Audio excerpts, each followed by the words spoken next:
Hey, what's going on? It's your boy Dalton from the Petrol List and the Hungarian GP. Um, I'm not really sure where to begin. I know I want to talk about the McLaren fiasco. I'm not sure who I'm going to put at fault. I have listened to other Formula One commentators. I've listened to myself. My wife and I have talked about it. And it's really hard to figure out who to place the blame on. Should Piastri have taken the higher ground and said, "Hey, I don't want my maiden victory to be like this"? Should Lando Norris have claimed his multi 21 moment and said, "Hey, you know what, team? I'm not listening to your orders"? So should McLaren have just fessed up to the fact that they messed up when they pitted Norris first and just said, "Hey, sorry, Piastri, we'll deal with this at a later date, and we're just gonna let the racing drivers win, or the best racing driver win"? I've gone back and forth so many times on this that I'm just gonna take you through a little bit of a stream of thoughts that I've had, and I'm gonna go through each scenario. And the first one is when I got mad at McLaren. I was like, you know what, McLaren? It's your bed. You made it. You lay in it. If somebody gave, the wrong, their lead driver the wrong tire combination, they're not gonna tell the secondary driver if they're in the lead, "Hey, you need to pull over and wait for your primary driver to pass you," especially not with a 6 second lead. So in that sense, I feel like, yeah, McLaren, you made a mistake.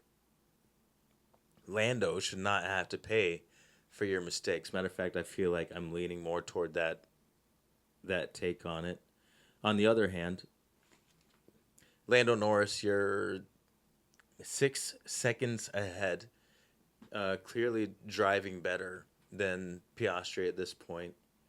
And is it one of those things where either you know your worth, or you just say, "F it, I don't care if they tell me that I'm out of a contract for 2026." You just say, "Screw it, I'm taking this win. It's my second win.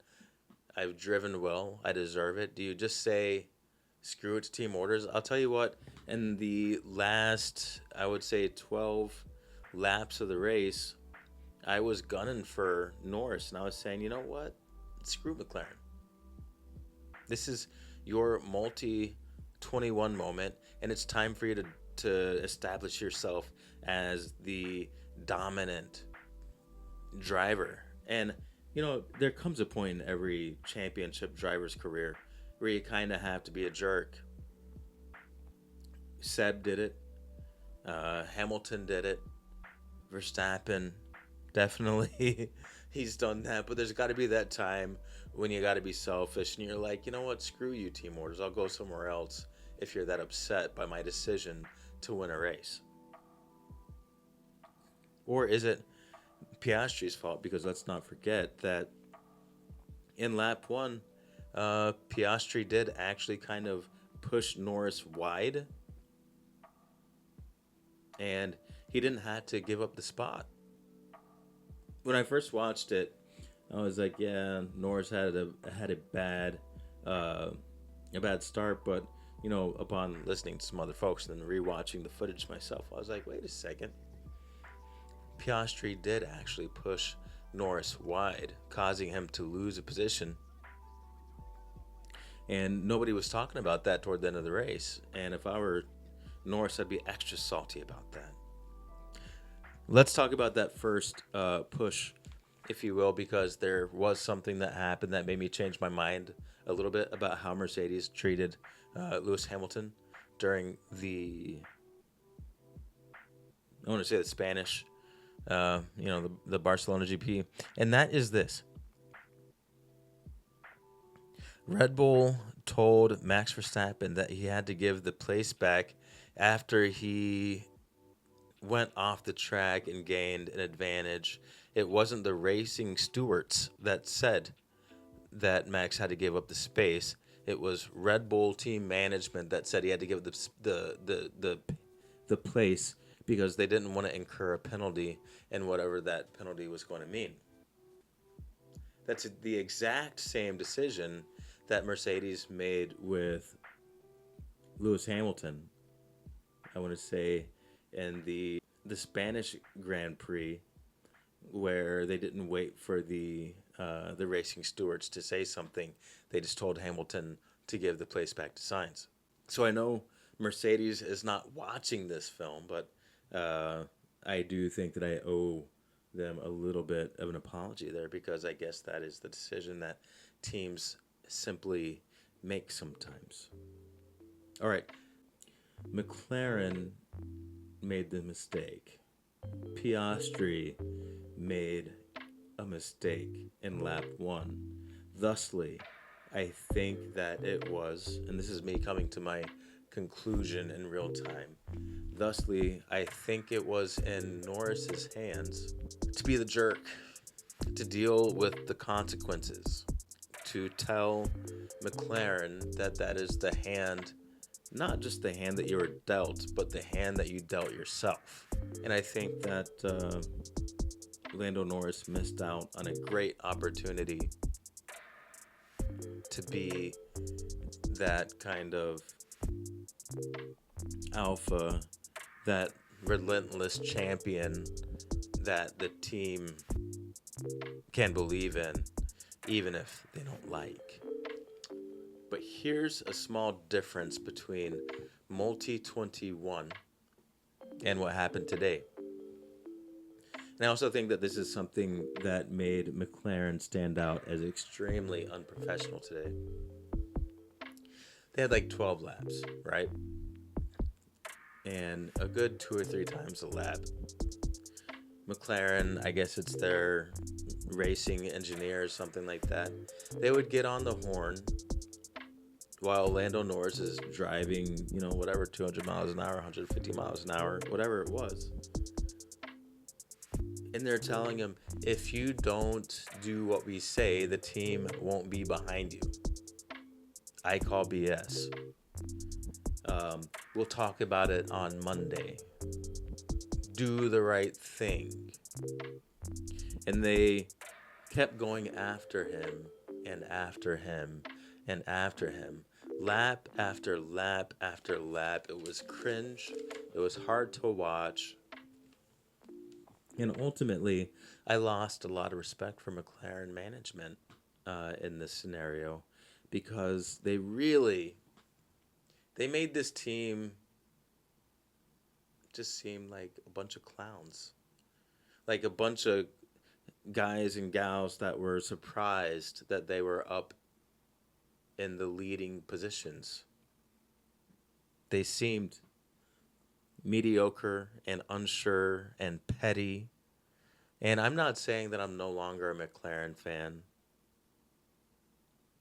but they really made themselves look subpar today.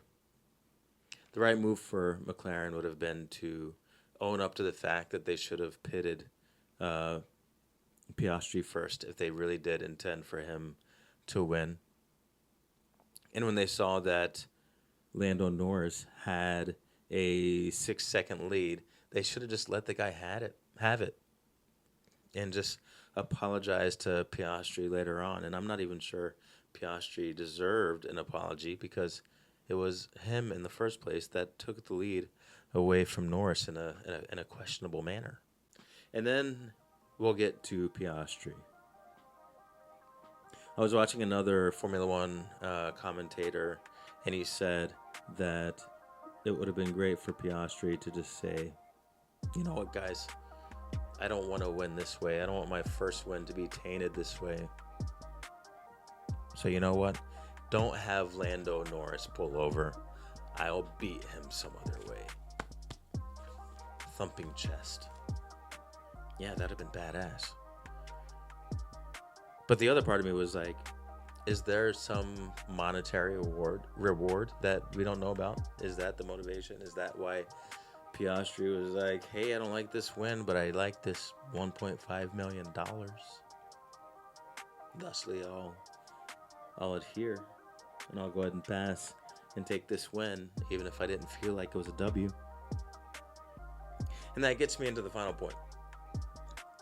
McLaren unfortunately demonstrated what a lot of new Formula One fans absolutely, and non-Formula One fans absolutely despise about the sport of Formula One. It all seems a bit contrived. It all seems a bit scripted. It's not racing to ask the guy in the lead to pull over. That's not racing at all. Racing is unpredictable. You have a slow pit stop. You get a tire puncture. The engine blows for no apparent reason. And the guy who's remaining, he just takes it. He takes the win. And the guy who had the bad luck, he had the bad luck, and you just live with it. And from my opinion, today's win did not feel like a win in the least. I've seen, 2017, Lews Hamilton gave Bottas a position back. There have been times when drivers have given, positions back, but 6 seconds. And Norris was clearly driving better than Piastri at this point. If I was new to Formula One, I would be looking at this race and the race results, and I would just be like, what the F am I watching? This whole thing is scripted. How do I trust what I'm seeing? So today was a very bad look for Formula One. Yes, we had our 7th race winner this year, which is a phenomenal thing because we only had 2 race winners last year, so having 7 this year is an indicator that we're in the midst of a phenomenal season. And for that reason, I'm going to keep watching. But it didn't feel like a race win. McLaren completely fumbled it. And I don't know what pressure Lando Norris was having to follow team orders, but I also feel like he missed an opportunity to summon his inner badass and be like, you know what? Screw the team orders today. I'll deal with it on Monday. But today, I'm winning. Because that's what I am. I'm a winner. I'm a race winner. He didn't do that. And forevermore, he'll be kind of seen as the nice guy in Formula One. And that's, okay, the race is pretty good, right?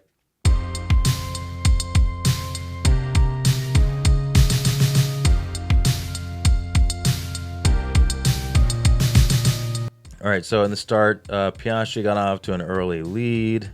Verstappen went way off track, and he was forced to give the spot back to Norris. And it was much like Lews Hamilton, who gained the spot on Sainz a couple races back. He was forced to give it back by his team before the racing stewards dealt out a penalty. Lews Hamilton gained spot. He got into 4th, and Norris was in 3rd until he was given the spot back by Verstappen.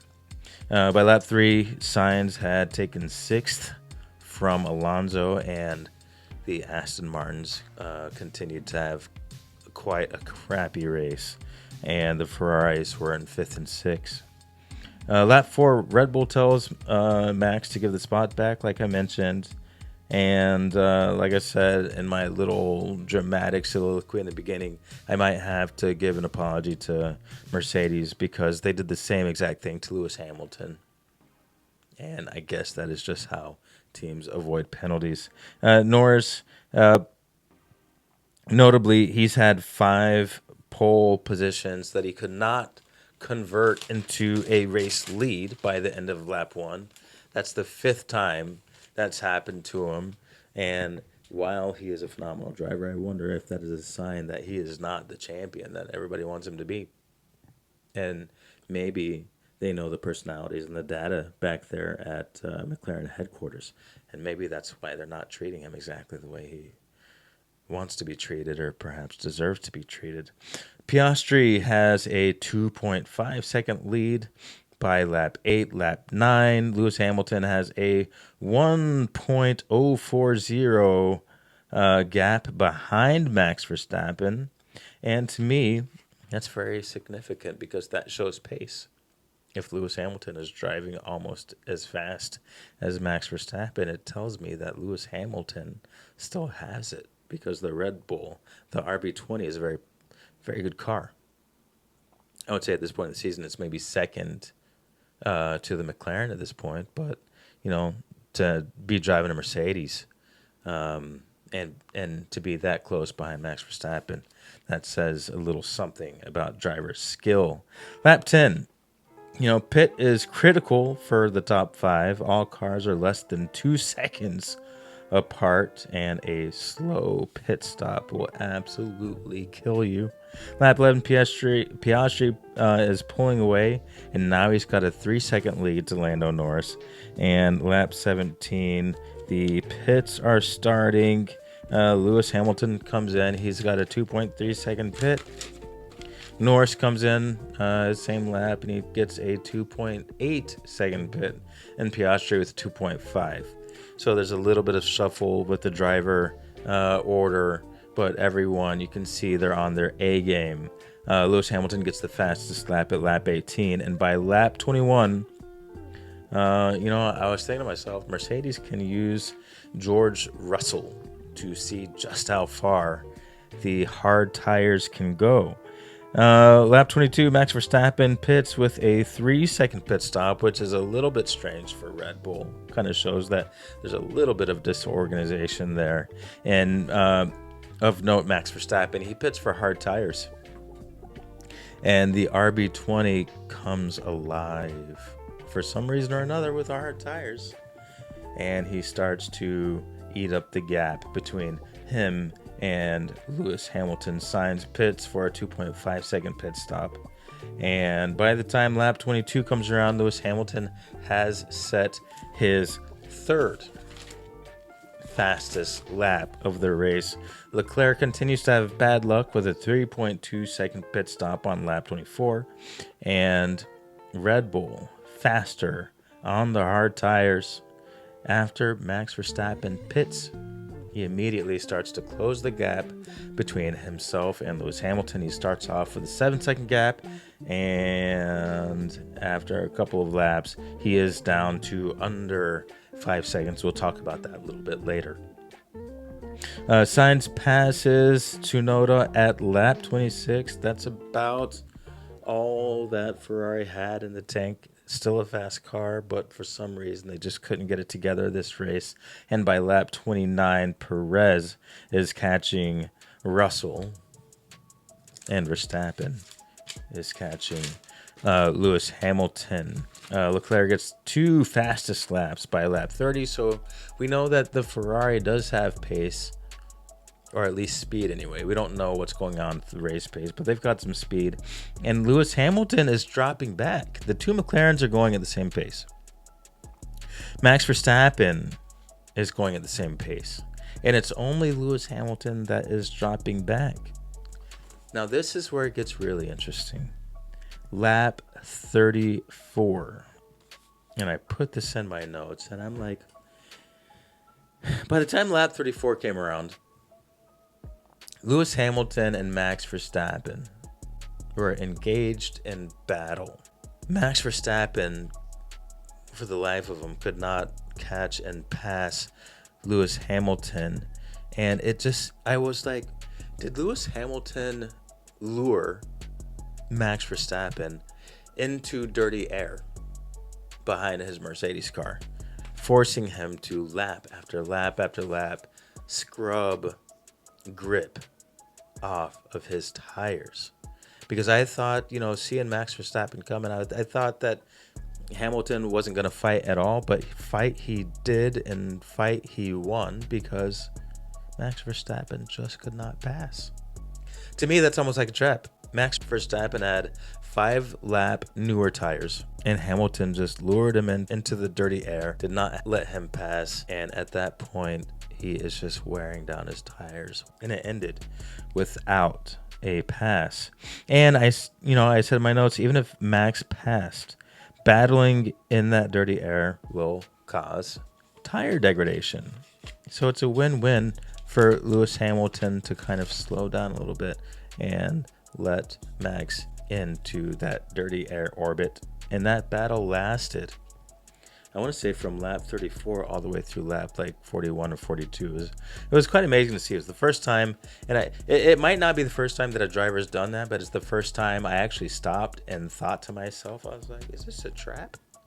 One of the ways that Lews Hamilton has been on top of the grid for so long is he's an excellent strategist. And I would say, in terms of pure strategy, I put Sainz up there with him. Sainz is a thinker on the grid. He's not reactive, he's proactive. Okay.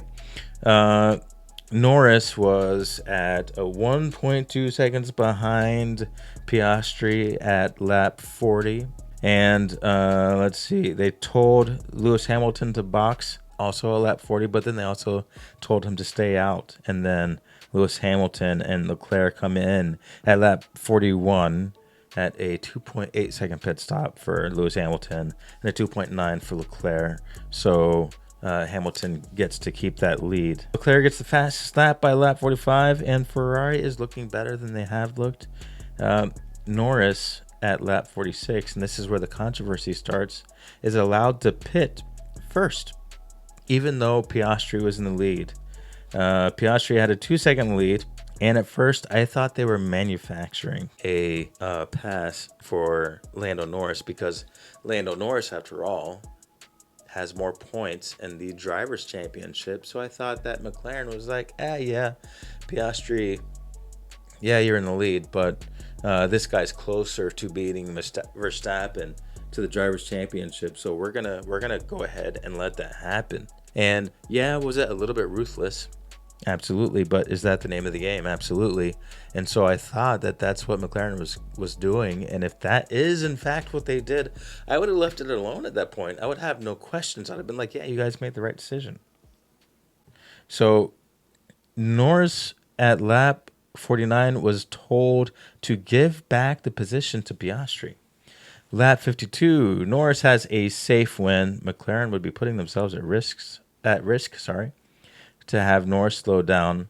And by lap 53, I was convinced that Norris should absolutely ignore the team orders when they're saying give up your 4 or 5 second lead to Piastri. I thought it was absolutely ludicrous. Lap 55, Leclerc and Max battle, slowing both Leclerc and Max down. And this is, again, I said lap 55. And scrubbing critical grip off of both of their tires, which is great for Sir Lews Hamilton. And I even put in my notes, I said, in capital letters, do not give in, Norris. McLaren effed up. You deserve the win. It's McLaren's fault. And I still believe this. McLaren made their bed with pitting Norris earlier than Piastri, and they have to lie in it. Now, the only thing I can think of is that McLaren is doing some kind of focus group in the background where they're like, oh, look at Norris's data, look at his social media, look at whatever, and they're seeing that Piastri might be the better choice for future championships. Perhaps that is why they hold Piastri's sentiments so near and dear when Lando Norris, at least at this point, I think is the better driver. But give it some time, and I've always said this, Piastri, I think, will outdo Lando Norris, and I wonder if that's something that they were taking into consideration. 12 laps left. Lando Norris ignores the radio and extends the gap. And I write, yes, multi-21, baby, in my notes. And Norris says, and this is like the umpteenth time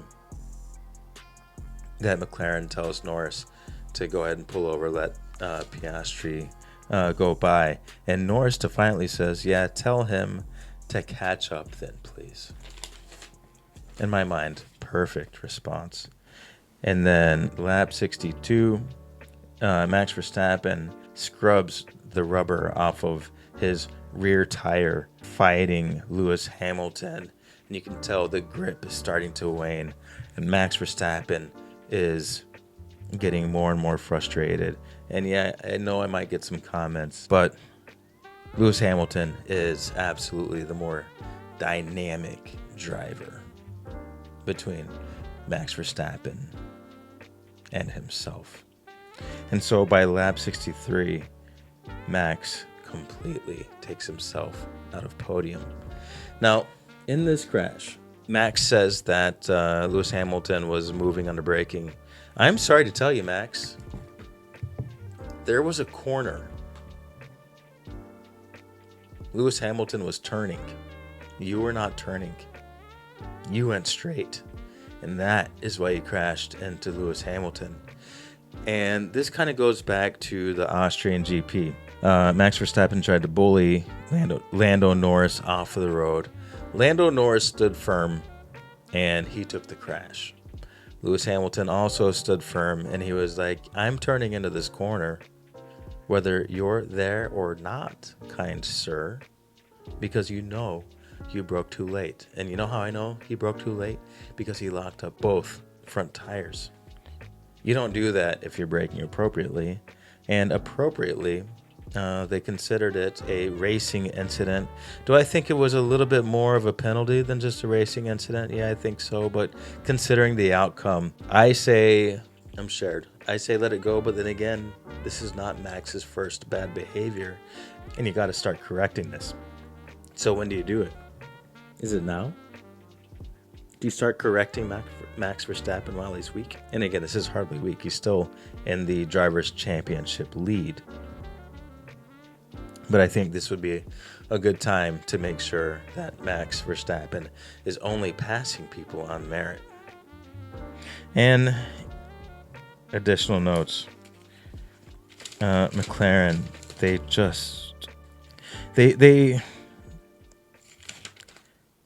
sounded weak. They sounded petty. They sounded as if they didn't know what they were doing.